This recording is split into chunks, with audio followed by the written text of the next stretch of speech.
So water diplomacy can be a daunting term, but it really is just the way water is managed in a way that is inclusive, brings prosperity, and ensures that all the benefits are brought to the table for livelihoods and populations to enjoy. And it is done in a peaceful way, in a cooperative manner, and just ensuring that everybody finds his interest. Yes. So in the short term, that's what the diplomacy is. And in Africa, you know, it is really important because we have so many shared water courses among countries. Yes. And it is really important to cooperate and ensure that there is diplomacy of water resources.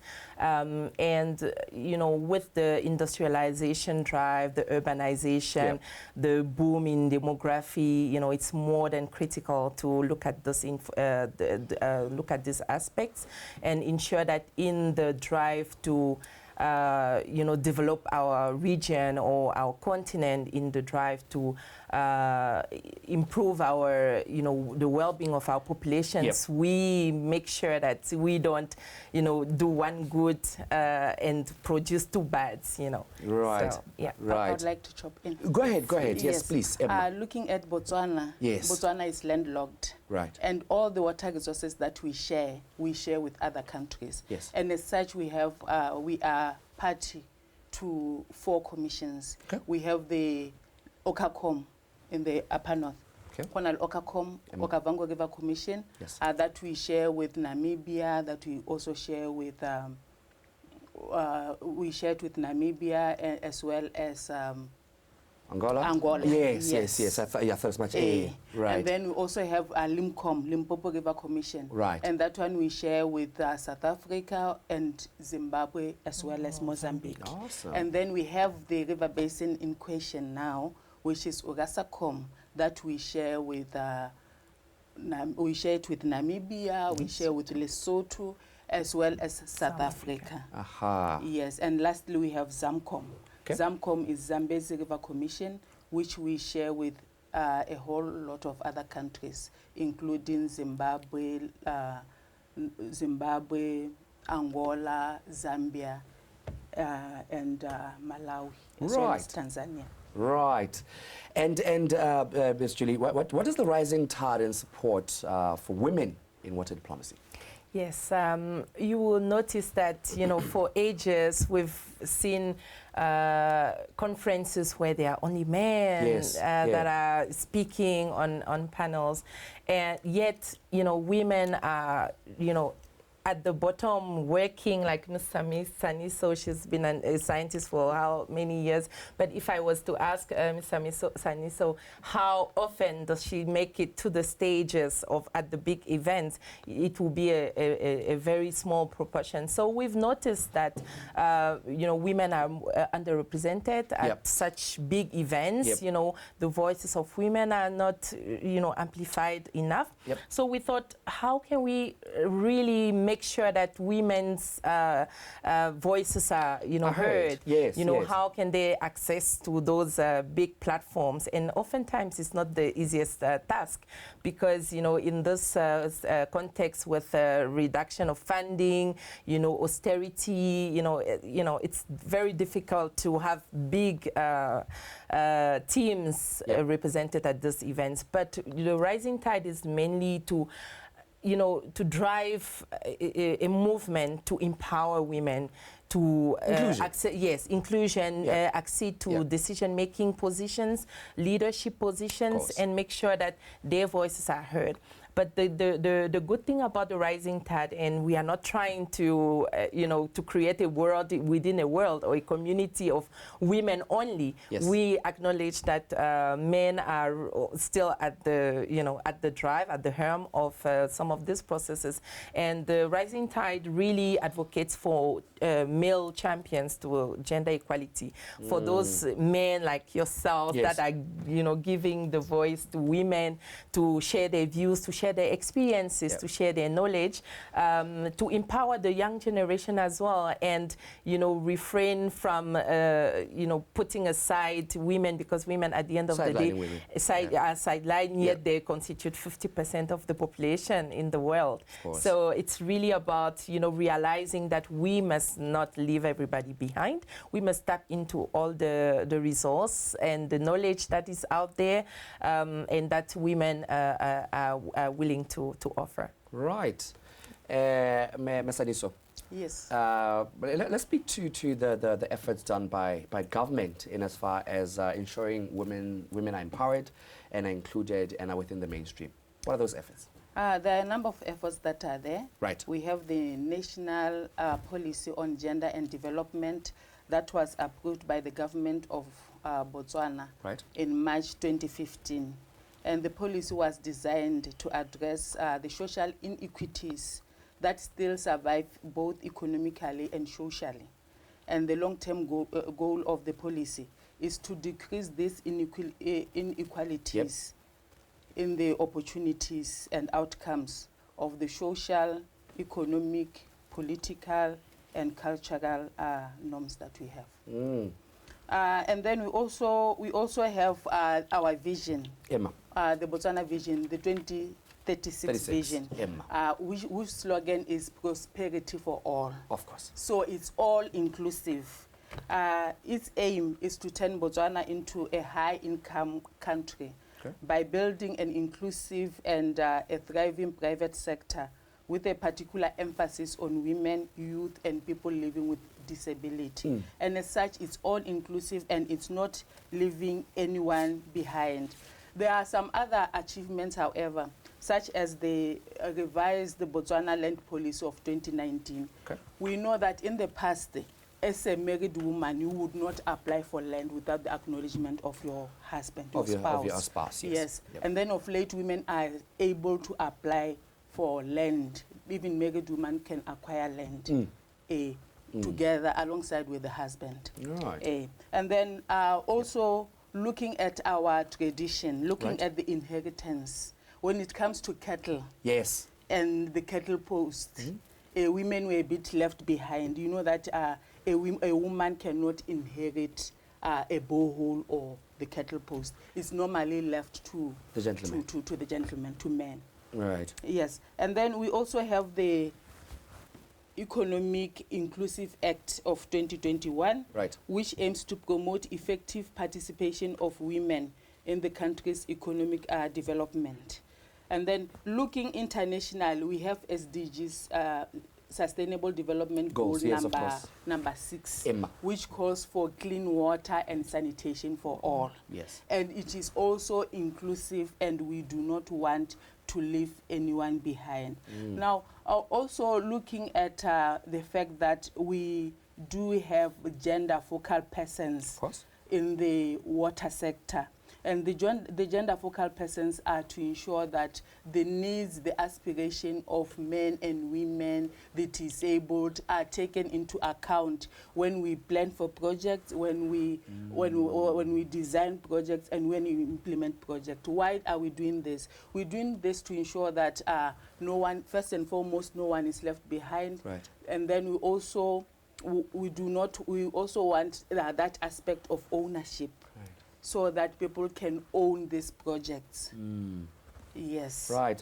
And still with you, Sani, so there are barriers and challenges, of course, that remain as far as women empowerment is concerned.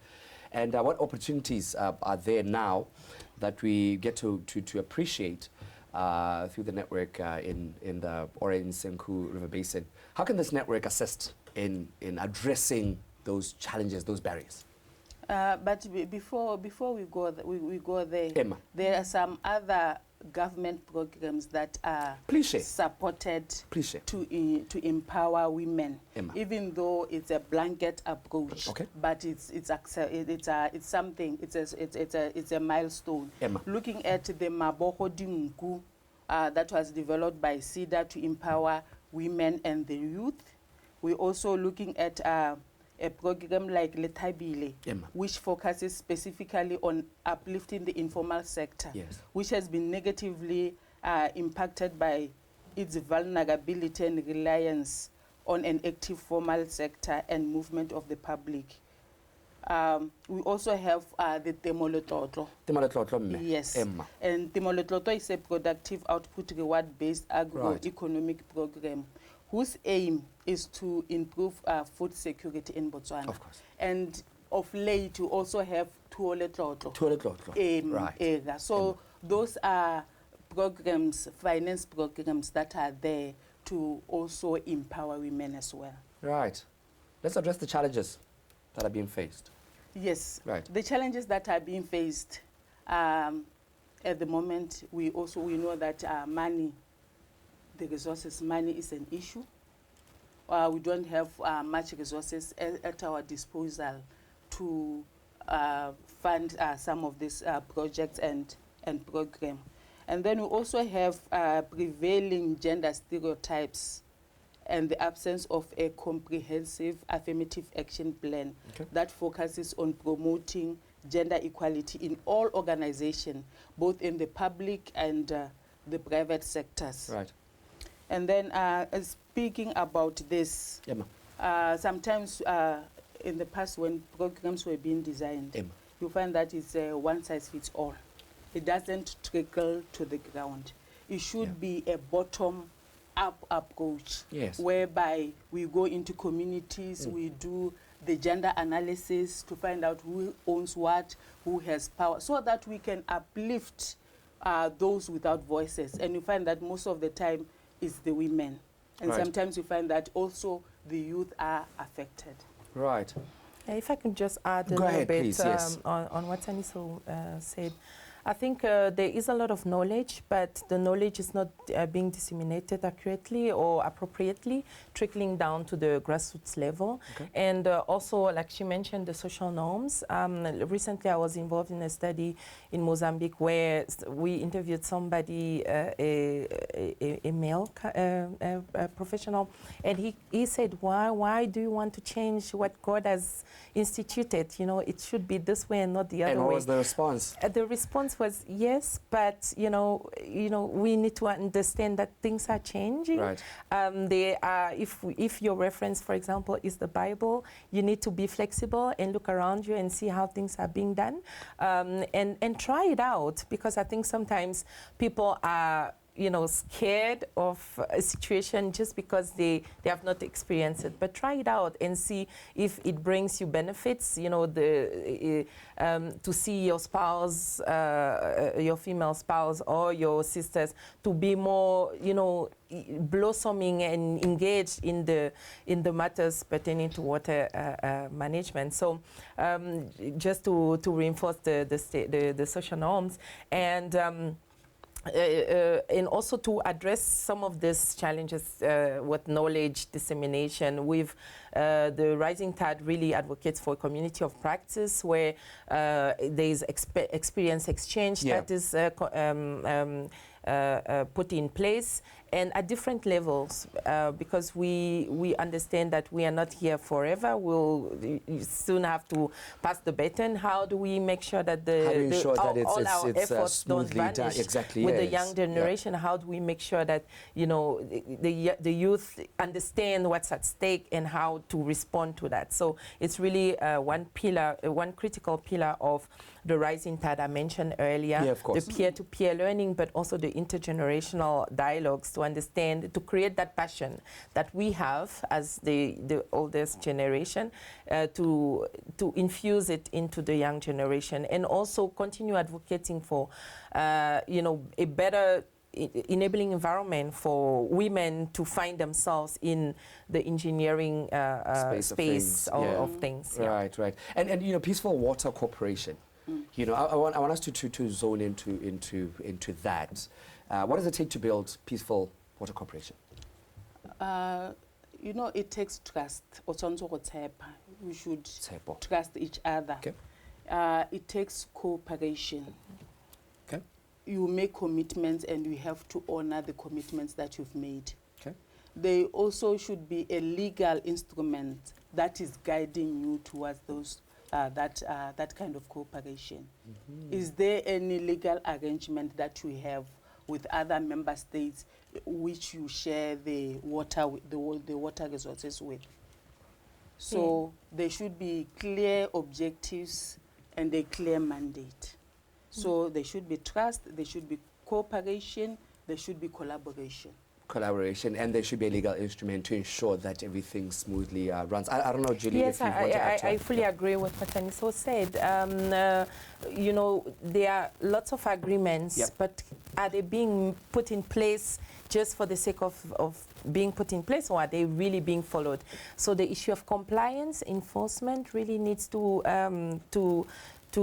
be looked into, and also, you know, realizing that, you know, we have a common value, we have a common resource that we should use. You know, it's not like this country wants the resource from for hydropower and disregarding the effect that it has on the downstream country, for example. So that shared value should be placed ahead of the national strategies or drives that each country has. You know, so you have your national plans, your national avenues to grow as a country, but beyond that, or should I say above, it should be the shared value. You know, this water should really bring us together.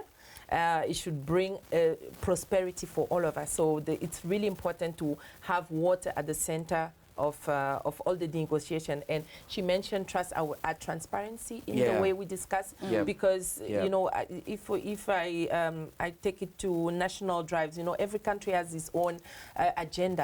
I would put it that way. But you need to be open enough to share with the other country what you're planning on doing, you know, in a certain period of time, so that, you know, the other country knows, okay, maybe I should hold you know, this particular drive that I wanted, or initiative that I wanted to drive, just so I give space to my neighboring country. And that really prevents tension and conflict. Yeah, it's sometimes it's about reaching a compromise and reaching a consensus. It's all about consensus building, because sometimes you need to compromise there, but at the end of the day, you want to reach a win-win situation.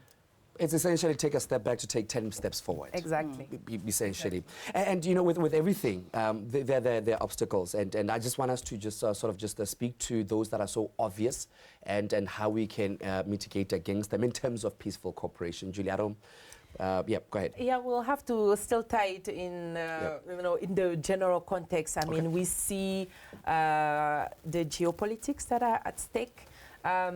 We see beyond national agendas, there are other agendas, you know, in the bilateral, multilateral cooperation avenues. So sometimes those, you know, agendas item trickle down to the regional and, you know, can jeopardize the stability and cooperation. So it's really the onus is really on the countries to make sure that, you know, yes, you have to, you know, adhere to some of the agreements or, you know, the resolutions that you have taken with cooperating partners, but you really need to find a balance and ensure that, you know, you stay in the middle and you don't lose on either side. And that's, I can say it's not the easiest task. So, but continuous dialogue really really helps.